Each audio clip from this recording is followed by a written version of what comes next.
Forward TV. The world is thinking. Dr. Schoenfeld, you've sort of seen the marijuana debate unfold here in the Bay Area over the last 13 years, at least, since enactment. What do you think of the Oakland model as it's developed to this point of the city being this engaged in regulation and taxation of these dispensaries? Well, I mean, it's really a matter of one's view about legalization. So it legalizes marijuana, and apparently it would collect more money, and that the part of the reason that the bill was written the way it was to encourage people to vote. And as the chief points out, we're in a time of economic crisis, and that is probably why these bills have so much support at this time. Mm-hmm.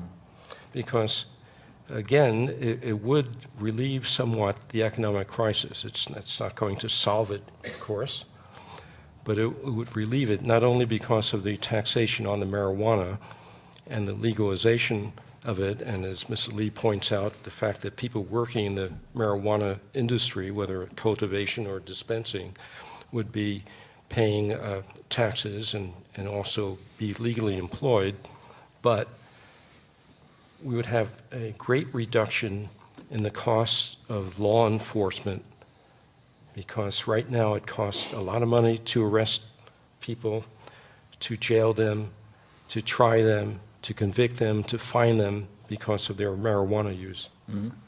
Chief, I see you shaking your head, but since we're recording for radio, please give us your thoughts. Thank you.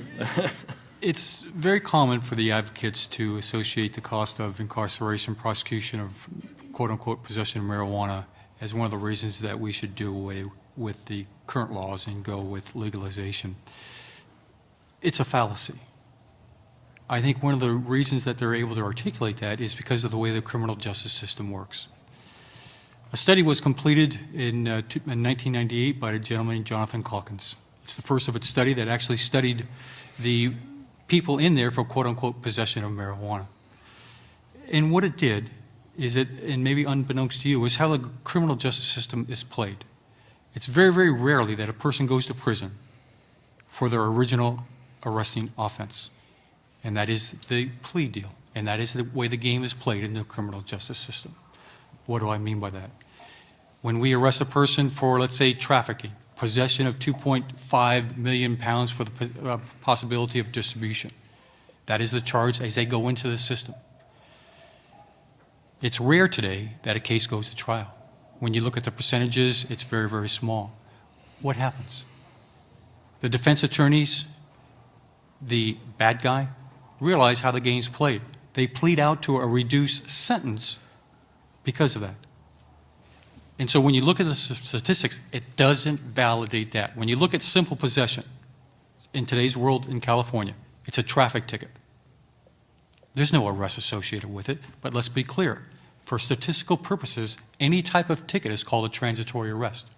So yes, it is arrest legally. It's a transitory arrest. But in terms of actually having someone in the police department, it doesn't happen. But there would not be this illegal trafficking, and you're right, Chief, that, people are not in prison today. They used to be, but there aren't not people in prison today because they possessed a joint or two. They're in prison because, yes, they're trafficking larger amounts and the charge was reduced. But there wouldn't be that kind of trafficking if marijuana were legal. I would respectfully disagree with you. There's too much money in it. It's a matter of money. There's a lot of money in this industry. I mean, let's look at it. We're talking billions and billions of dollars. And I don't think anyone has an accurate number that they can throw out and stand behind about the exact amount of money we're talking about. I truly don't.